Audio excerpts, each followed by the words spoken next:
So you're reviewing pre-departure orientation content for non-UGA programs, and this pre-departure orientation section is going to mainly deal with health and safety while you're traveling abroad. So it's a really important topic, some really critical pieces here to talk about, so let's get started.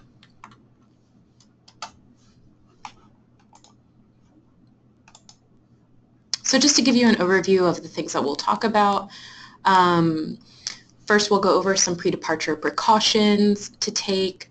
We'll go over a bit about health and travel insurance for while you're abroad, some tips and things to keep in mind while you're actually abroad, tips for maintaining good health in a variety of ways while you're abroad, and then lastly, safety and political matters, which are all really important things.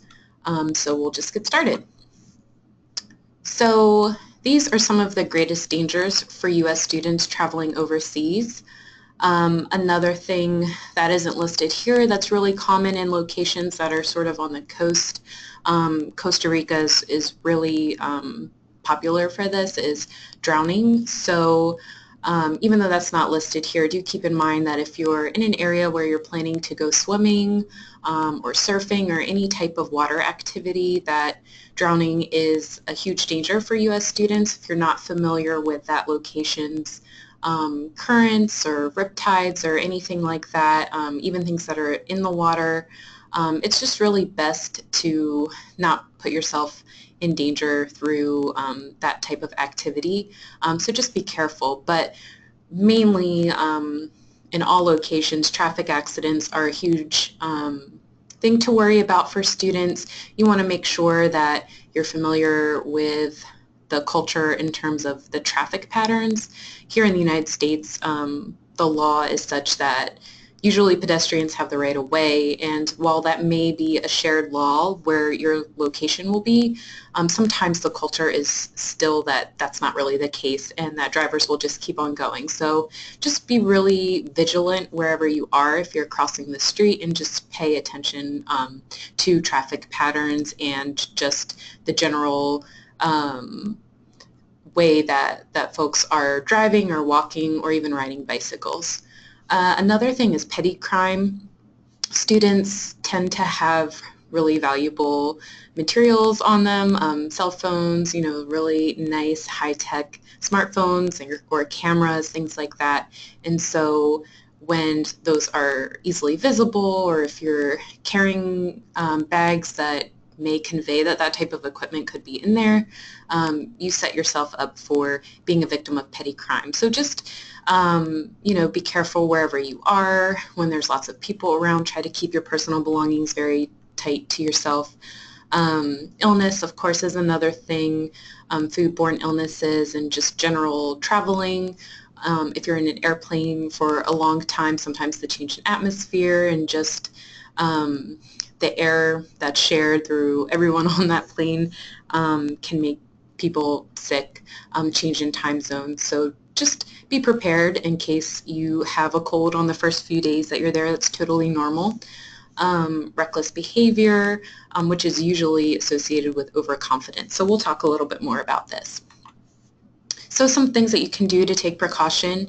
This screenshot that you're seeing is through the U.S. Department of State's Smart Traveler Enrollment Program. So it's really great service for U.S. students who are traveling abroad, or U.S. citizens who are traveling abroad. So really recommend that you go to the U.S. Department of State website to download this and sign up for it yourself. And through programs such as STEP, it's really good to research where you're going. So STEP and the U.S. Department of State has a lot of information that's really critical to get to know where you're going to be. And I'm sure that you're really excited about where you're going anyway, so you might know a lot. But definitely, instead of researching maybe touristy things to see, research a little bit more about the culture and the laws and threats to travelers, just so you can get a better sense of that location. Again, here's the link where you can go and register for STEP and download the app. Again, it's a free service for U.S. citizens. And if you don't have a U.S. passport, if you're an international student here at UGA, definitely check with your country's embassies to see if they have a service similar to STEP for you to be able to enroll in. And once you do download this program, stay up to date with STEP messages. You'll be receiving emails and messages through the app from the U.S. Embassy or consulate in the location where you'll be. So this is a really good way to receive communication in case there's any serious activities happening in that location. Another thing that you can do before you depart is to visit your healthcare providers for checkups. For some of the locations that you're traveling to, vaccines may not be required, but it's really good to just double check on that. Maybe you're due for a tetanus shot or something else. It's just good to take that precaution before you go. But you want to do this with enough time in advance in case you are traveling somewhere where you do need a series of vaccines that start, a month or so in advance of your travel. So don't wait. If you aren't sure where to go, UGA has a travel clinic at the University Health Center, so take full advantage of that. Ask about any prescriptions that you have to see if they're legal in the location that you're traveling to, and how you would be able to get a prescription filled if maybe you lose it or you forget it at home, or maybe your luggage is lost and your prescriptions are in your luggage. So find out more information about your prescriptions just to make sure that you're not left without those while you're traveling. You'll also want to inform your program coordinator. So this would be whoever your contact is for your study abroad program, and that may not be your education abroad advisor here at UGA. But you'll want to let them know if you will require any necessary accommodations, disclose any health information that may be pertinent to your study, and this is really just to make sure that you're taken care of while you're abroad. So if you need extra time for testing, you might want to work with that program to make sure that you can provide documentation from here at UGA to be able to get the sort of necessary accommodation so you can be successful in your study abroad program. So let them know in advance so that they have enough time to prepare for your arrival or to make any changes as necessary for your stay. And then lastly, you'll want to upload copies of your travel documents to your Go Abroad portal application, and then share those copies with a trusted family member as well. This is just in case you lose something. So for example, we require your passport scan in case your passport is stolen or damaged. It's good to have a copy available to you so that you can work with the embassy or your program to try to get your situation taken care of. But if you don't have a copy of it, then it's going to make it really difficult. So we just recommend that you upload any of those things to your Go Abroad portal so that you have a digital location for that. So emergency contact cards. These are really helpful to have in terms of an emergency, and this is all through UGA. So what you'll be able to do, and this is sort of what it looks like if you have an iPhone.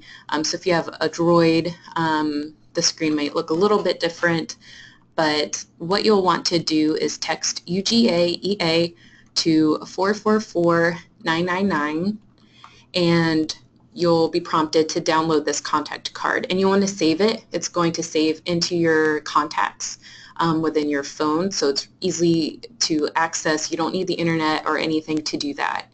And so just to give you an idea as to what this does, it provides you UGA emergency numbers while you're abroad. So as you can see, the first one up there is the Office of International Education.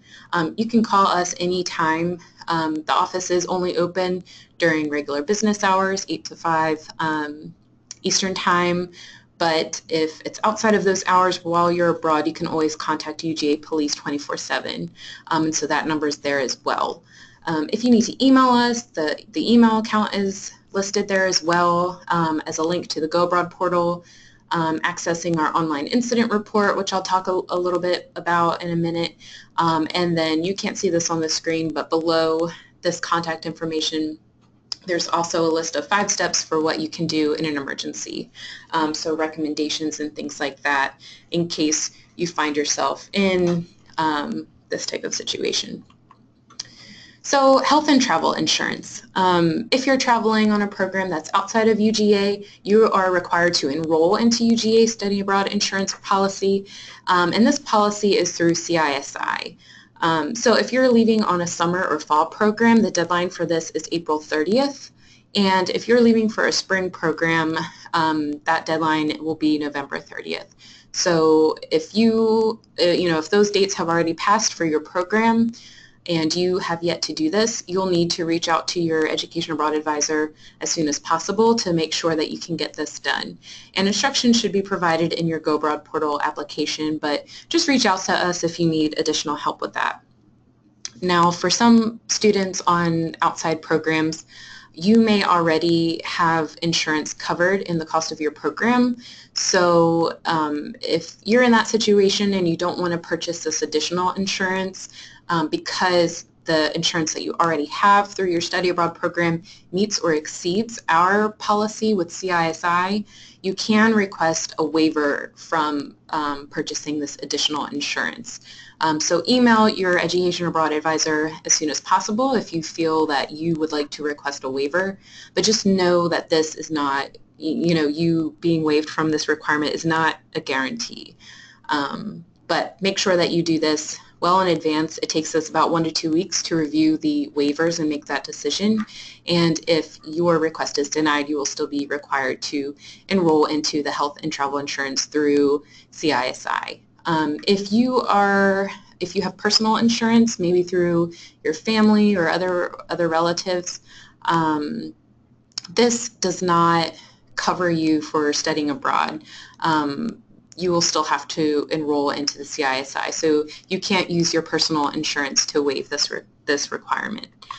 But just to give you an idea as to some of the things that our policy covers while you're abroad, there's a zero deductible, so that's really helpful for students if you're in an emergency, you don't have the extra cash on hand for your treatment.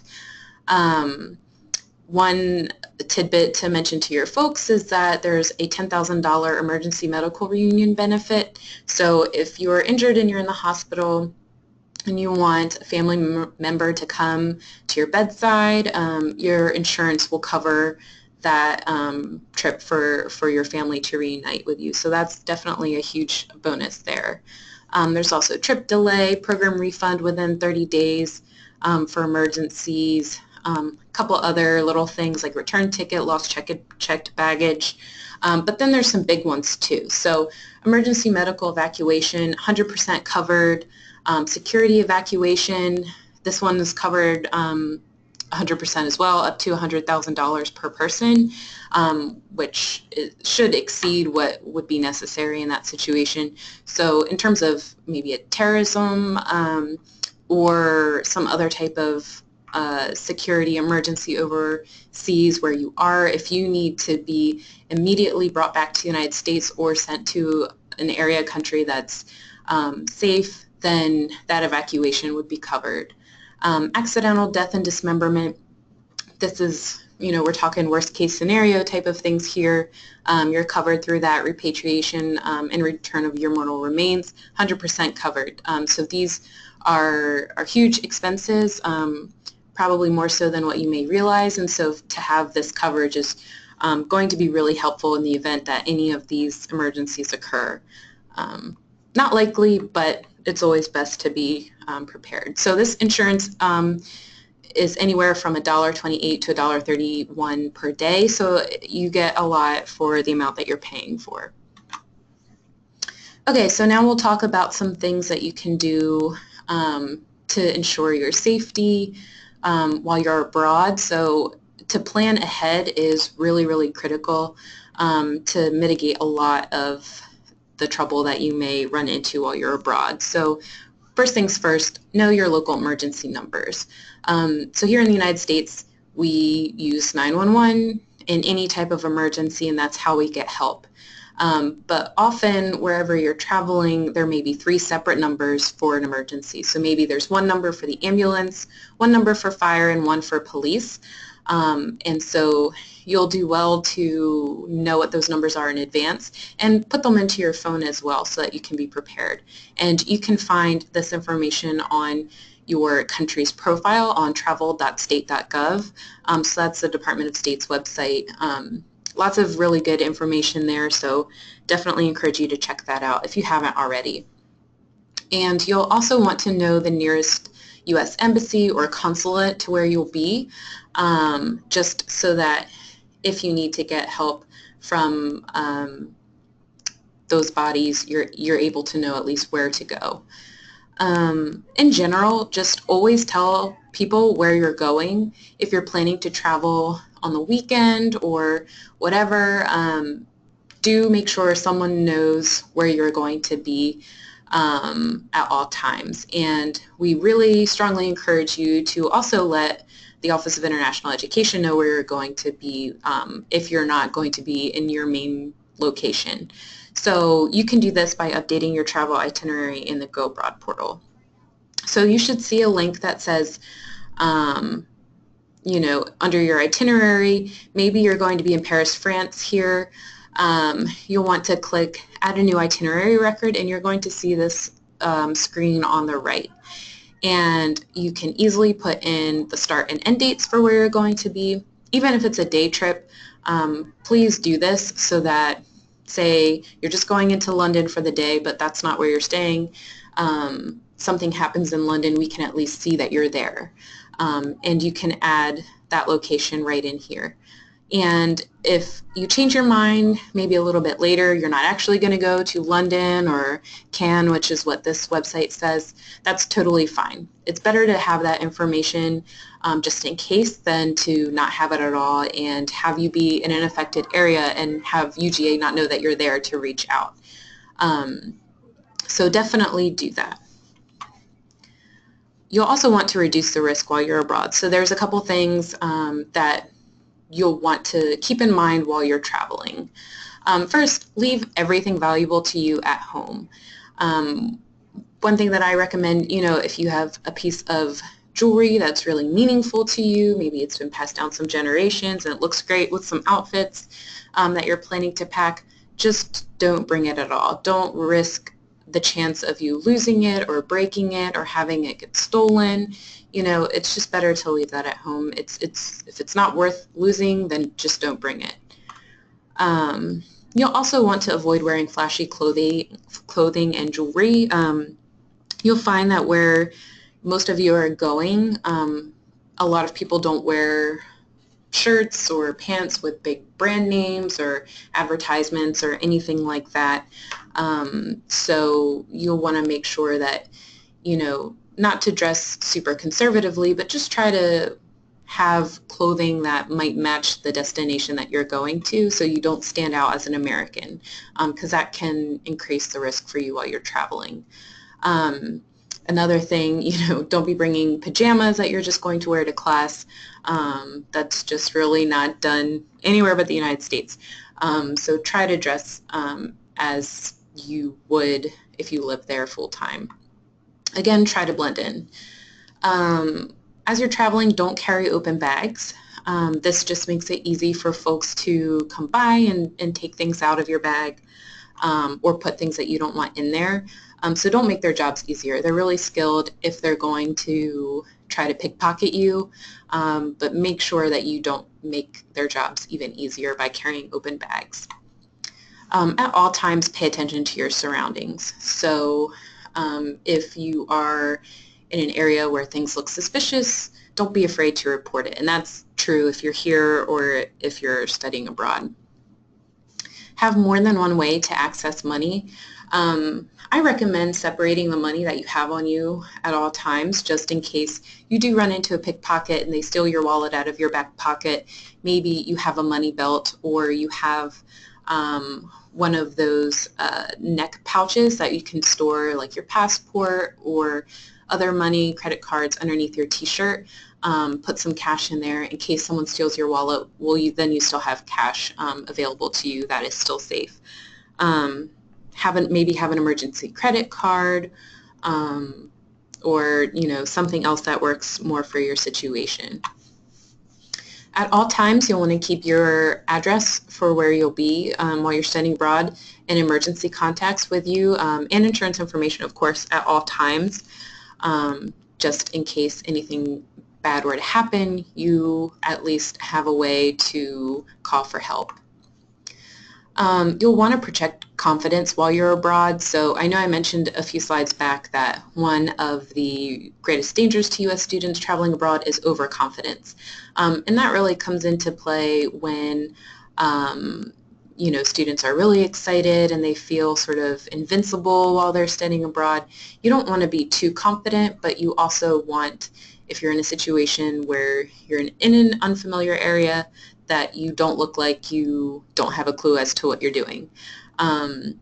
So this could look like, if you're walking somewhere and you're a little bit lost, not pulling out a map or getting out Google Maps on your phone in the middle of the street to look around and try to figure out where you're going. I always recommend, maybe trying to find someplace out of the way or ducking into a cafe or a store to ask for directions, and that way you're not walking around obviously lost. Never walk alone at night wherever you are. If you're on Broad Street or if you're abroad, try to travel in groups so that you have someone with you at all times that can just really help to reduce any risky situations you can get into. Along those same lines, go and leave together. I know most of you will be, if you're not already, adults while you're traveling abroad, and so that's great. You still just want to make sure that if you establish, a rule among your group that you're all traveling together, and you're going to come back together, that you follow those rules. And if you encounter, new friends while you're out that you want to hang out with later, try to schedule another time to do that, and just to keep your group rules in check to make sure everybody's safe. Along those same lines, just make sure that you are cautious with new acquaintances, and that, like I said, don't be just too trusting with folks that you'll meet who are new while you're abroad. Always have a backup plan for getting home at night. I've seen some students get out one way and they expect that they can get home the same way, but maybe by then it's too late, and so they're sort of stuck for 4 miles walking home in the middle of the night. Don't be that person. Always have a way to get home, and be really familiar with other alternatives for getting home. I can't stress this enough. Tell someone where and when and with whom you're going at all times, so that you just don't go missing for a period of time without anyone having any knowledge as to where you might be. Avoid drinking to excess. As I said, you're an adult, and we're not here to say, don't drink alcohol while you're studying abroad. The laws abroad may be very different from what they are here in the United States, but you still don't want to drink too much where you are just put in situations where you are not sure what's going on, or you could just put yourself in danger that way. So just try to follow what the locals are doing. Have your beer, have your wine, but just keep it sort of classy, and just do as the locals do. You'll find that it's probably more of a cultural thing to drink than it is to just try to binge, and so we just really recommend that you're smart and practice safe behavior while you're having a good time out wherever you are. So while you're abroad, just keep in mind some legal and judicial issues. Even while you're abroad, if you're at a different institution, you're still beholden to UGA's Student Code of Conduct, in addition to the Code of Conduct for your program or for your host university. In addition to that, you're also bound by the laws of your host country. So those can be very different. You might want to research your program or your destination to find out what some of these laws may be, if they're really, really different than what you're used to. And just know that if you do find yourself in the middle of legal issues, that just because if you're an American citizen, if that's the case, it's not that the U.S. Embassy can just wave a magic wand and get you out of that situation. The assistance that they can provide often comes in the form of locating a lawyer for you, maybe even providing reading material, but otherwise their assistance is very limited unless you are being mistreated in jail due to your status as an American citizen. But if you're not being treated right in jail, but so is the Italian citizen in the cell next to you, they're being treated the same, then there's not really much that the U.S. can do for you in that situation. So just be very careful. I have no fear at all that this is going to happen to anybody, but just to keep these things in mind. And if you do find yourself as a victim of any type of attack or assault, you'll want to file an online incident report with UGA as soon as you can, so that we can get you help and the support that you need. And so to do that, you'll go to oie.uga.edu/incident report, and I'll talk a little bit more about some other things that you can do through this as well. So this is what you'll use to report emergencies. This is the incident report. This link is available on our homepage. It's in the emergency contact card that you downloaded.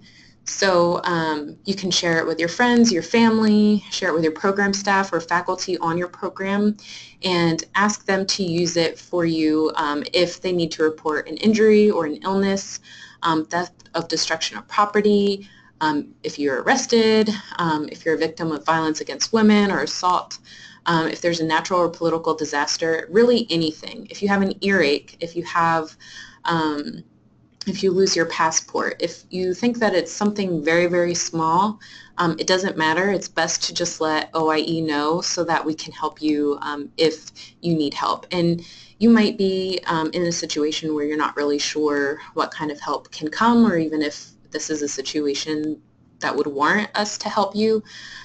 So just don't take any risks with that, and just to let us know regardless of the level of emergency that you think it might be. So you'll be able to date it, tell us if you're a student or if you're a family member, if you're program faculty, or whatever your status would be as a reporter. If you want this to be anonymous, you can see that this through the asterisk here that it's a required field. You can say, female student, or don't want to say, you can type whatever you want in there. But just know that we'll have a hard time helping you if we don't know who you are or how to get into contact with you. But just know that this incident report is very confidential. It only goes to a number of us in the office, like 3. So we use this to just track incidents and to see if we can help while you're abroad. But for the most part, it's confidential, and it's just used for us to be able to help you. So please, please report your emergencies as they occur while you're abroad. So in terms of practicing good health abroad, let's talk a little bit about medical health. As I mentioned before, prepare any prescriptions that you may have. Check to make sure that they're legal and available in your host country, and how you can access them if you were to lose your prescriptions or need them to be filled while you're abroad.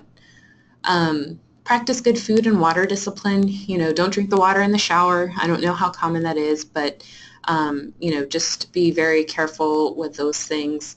If you're traveling to locations where it's common to be bit by mosquitoes, make sure that you are preventing those as much as you can. Visit the travel clinic here at UGA to get DEET or other protective medication to help prevent mosquito bites as much as possible. This is especially critical in areas where the Zika virus is present, so just be really careful there. Know how and where to get medical help. You'll likely have an on-site orientation once you get abroad, and so if they aren't talking about where the local hospital is or doctor or anything like that, be sure to ask when you get there so that you can find that information out before you need it. And just to keep in mind, be aware of the health risks that are associated with unprotected sexual behavior. For mental health, just be sure to keep in mind, the idea of culture shock and how it's very possible that this will happen to you while you're abroad, even if you're traveling for, 2 weeks, or if you're going to be abroad for the entire academic year. Just know that culture shock affects people differently, and that it's totally normal. It happens to all of us. And so there are just some things that you can do to make sure that you take care of yourself if you find that you're experiencing a culture distress. So just get plenty of rest. Avoid excessive alcohol use, because that will just make you more exhausted, and that doesn't do a lot for your mental health. And one recommendation that I have too is to take breaks from social media and contacting friends and family at home. This might make you miss home even more, make you more homesick, and really take away from the experience while you're abroad. So try not to be on Facebook or Instagram 24/7, and maybe schedule, once a week time to contact friends and family at home, so that you don't spend the entire time connecting with home. You're having an experience away from UGA and from the United States, and so just give yourself that opportunity to really enjoy it and get to know where you're going to be. But also give yourself time to adjust. So if in the first couple of weeks you are like, man, this is the worst decision that I've made, why did I do this? This is really hard, I don't like it at all, I just want to go home.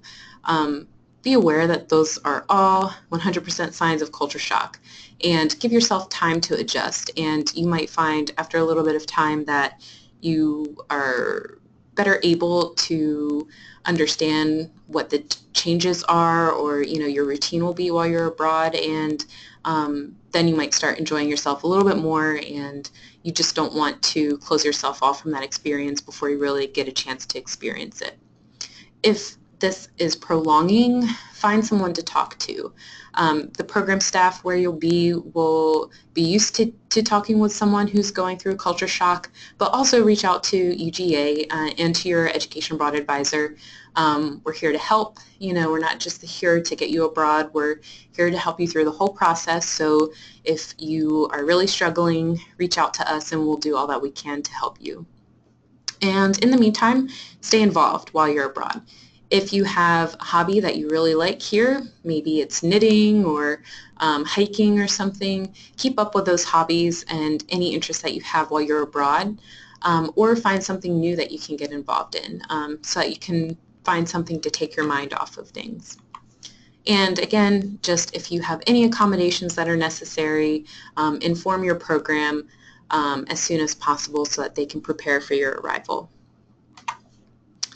Safety in political matters, and this is the last topic that we'll talk about as far as health and safety go. Terrorism, always something to keep in mind, whether you're in the United States or if you're traveling abroad. So pay attention to the news and info coming out of the Department of State.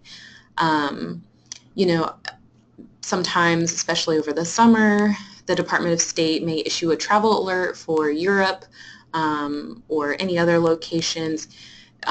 Just familiarize yourself with those things. As long as you're not traveling somewhere where there's a travel warning, then I would say there's no need for immediate concern.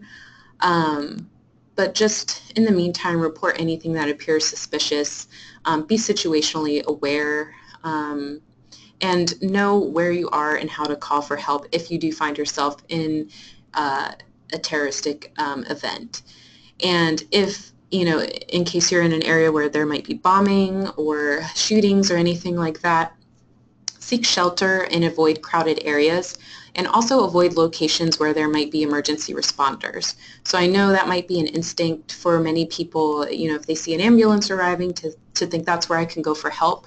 But in these types of situations, wherever there's lots of emergency responders, can often be a second wave of attack, and so trying to wait out that situation in some place that doesn't have many people, that has really good shelter, is usually the best thing to do. So try to avoid emergency responders until everything has died down.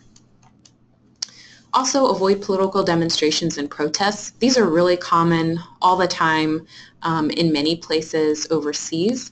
And in many university towns as well.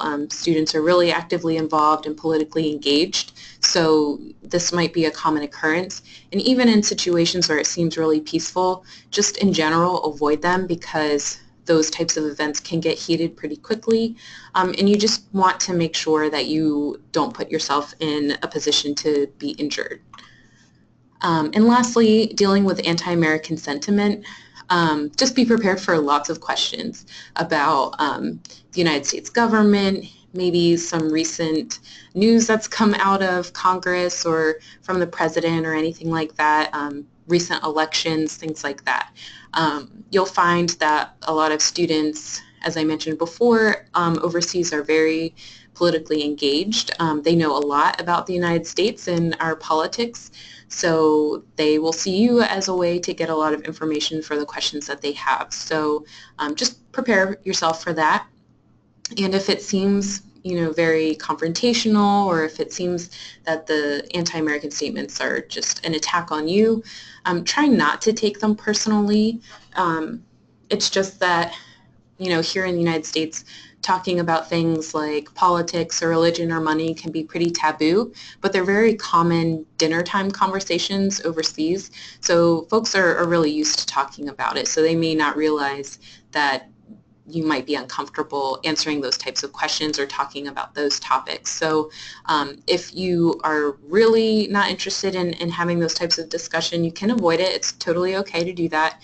But if you do want to engage, do stay informed so that you can learn a lot from those conversations.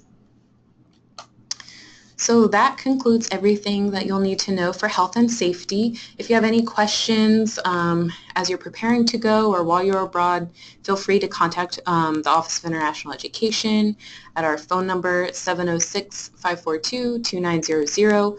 You can always email us at goabroad@uga.edu or reach out directly to your Education Abroad advisor. So have a great time abroad.